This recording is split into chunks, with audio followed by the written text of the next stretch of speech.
hard to get a tripod to lean right. Just like it's leaning. It's always leaning too much. Just pull it together. Maybe like that. Oof. Almost broke my laptop there, my Pixelbook, my own Chromebook. What's up, guys? It's Nando back with one more video. Thanks for stopping by. I appreciate it like always. Love you guys like always. Thank you. So this is just a quick video, quick review of the Pixelbook. Let me rephrase that. Not necessarily a review. It's mostly me talking about how much I love this thing. I didn't think I was going to like this. I didn't think I was even going to love this. I didn't even think I was going to use this as long as I've already been using this for. It's been about a month, if not a little longer, since I've had it. And I love it. Love it. So I want this video to just be about how much I love this thing. If you're on the fence about getting this thing, hopefully this video puts you over the top. This isn't a final review. This is me just gushing about the freaking device, why I love it, how I use it. Next video, I'll incorporate a couple things that I don't like, but the reason why I'm doing it this way is because the pros, in my opinion, really outweigh the cons, the negatives, however you want to say it, and that's just how I feel about it. So right now, I have an iPad Pro 10.5 inch. Right now, I have a MacBook Pro Touch Bar, not the newest one that just came out. I think the 2016 or 2017 edition or model, the first one that introduced the Touch Bar. And I'm about to start using a Surface Go. But between the iPad Pro, between the MacBook Pro, and now this Google Pixelbook, I use this almost exclusively. I'm finding myself using the iPad Pro simply for FaceTime. I'm using the MacBook Pro simply for editing. And this is what I use all throughout the day. This is what I take to work. This is what I plop down when I'm on breaks. This is what I use around the house.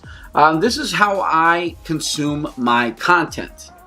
Now, this isn't for everyone, but for those that are looking for a almost seamless web experience, an almost seamless just pick up and go experience, something that you can literally open the device up and just start using it, so it's not quite a one-handed open device. So anyways, if you're looking for a device that's going to allow you to just pick up and go, this is probably the device for you. I understand that a lot of people out there are probably going to say, you know, it doesn't do what a typical laptop can do. Fine, that's something that I'll leave for the next video where I kind of talk about some negatives. It's not as mobile as an iPad. Maybe.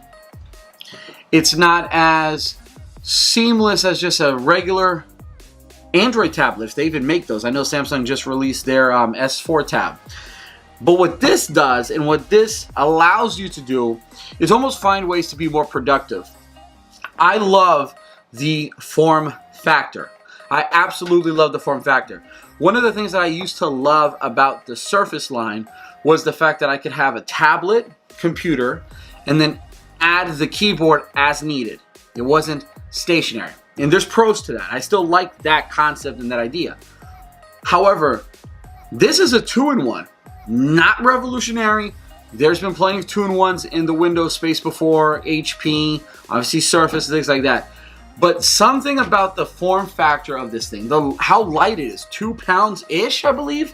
The fact that this opens up all the way flat, the fact that you can turn this around and turn it into a solid, comfortable, media-consuming device, the fact that you have a really good trackpad, the fact that you have a really good keyboard already built in, and then the fact that all of that works so well together and looks good. I mean, this is a really good looking device. Google did not cheap out on this. I mean, and I'll talk about the price in my final review because I don't want price to be something that's going to hinder your decision whether you should buy it or not. And I know it will, because it should as to a degree. But form factor, build quality, all amazing. comfortable to use. Love typing on this. Coming from my MacBook Pro with those like really short traveling keyboards, I absolutely love typing on this thing. It just feels good. It's comfortable, it's well spaced out. These little pads here on the side are rubber based. They add grip, and it also serves that if you have this set a different way, this adds grip to the surface so that this isn't just moving around. Well, one other thing I kind of want to talk about now, and I'm sorry if I'm kind of rambling around, guys. I don't like to script my videos, simply because I like them to be as natural as possible. So I apologize ahead of time if I seem like I'm bouncing around the place. Google has incorporated Android apps into their Chrome OS. I've never used Chrome OS before the Pixelbook. I have known of Chromebooks. They're often cheap, clunky, used in the education market. This is not that. I don't know if this has any kind of pull in the education market, given that the price is a little high. But the fact that this does come with, sorry guys, I'm still learning my way around, Android applications is incredible. So you're able to go to the Play Store just like you would on an Android device. I'm currently using the Huawei P20 Pro, and download the apps that you want to use. Now, not all apps scale appropriately. Again, and I kind of stray from this. I'll leave that for the final review. But the fact that you can download Android apps, all of the Android apps, onto this thing and use it like an Android tablet and then still use it like a laptop is amazing. I didn't think I would care about that. I didn't think that I would find myself using that feature. But, you know, I've got the YouTube app. Obviously, I can go to the YouTube browser, Google Maps, Google Photos, games that I would have purchased on the phone. I have it on here. You know, being able to pull up Google Photos in a big, wide, beautiful screen is great. And then it's fast. It's so blazing. It's got the specs. It's got the 8 gigs of RAM. It's got the i5 in here. And then on top of that, it's got great battery life. It really does. It lasts almost all the time, like start to end, beginning of the day, end of the day. It sips battery. If I close this, put it in my backpack for a few days, come back, maybe lost 5%. Charges okay, speed-wise, not bad. And then, if there's more, there's more.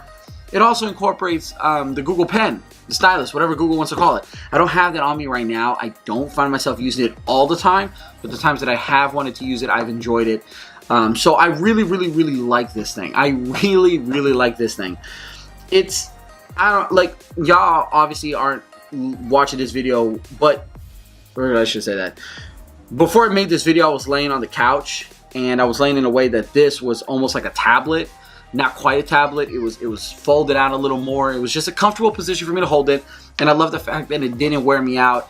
I was not going to do that with my MacBook Pro. First off, the MacBook Pro screen isn't going to kick all the way back. Most traditional laptops, it's not going to do that.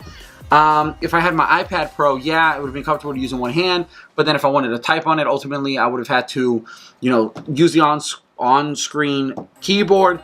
With this, I just have the keyboard there at all times. For example, with the Surface Pro, if I want to use it while laying in bed, that hinge, that kickstand, you know, it's not the most comfortable thing to lay on your stomach. You know, they talk about lapability, but it's still finicky. Your position dictates how well that kickstand is going to stay upright or keep your tablet, laptop from falling over. This ain't going anywhere because this is attached to the screen. I just love this thing. I didn't think I would, and I really, really like it. So, anyways, guys, I'm sorry if I rambled there. Hit that like button, hopefully, at some point in this video. If not, hit it now. If you love the video or you appreciate the kind of content that I bring to you, then please hit that subscribe button. We're so close to 3,000, and I really, really, really want to be able to bring you guys more content, different content, and more importantly, more consistent content. This is what I do on my video channel. I bring you unboxings, reviews, opinions, comparisons. So hit that subscribe button. Stay tuned. I will be comparing the Pixelbook with the Surface Go. So I'm excited about that. Obviously, I'll do an unboxing on the Surface Go as well. And then I possibly might do a comparison of sorts between this, the iPad Pro, and the Surface Go. Maybe even the MacBook Pro. That might be a little overkill. So hit that subscribe button. Subscriptions are free. And before you go, one thing to always remember is to stay geeky. That's what's fun. That's what's exciting. I'll catch you guys in the next video. Peace, salute, adios.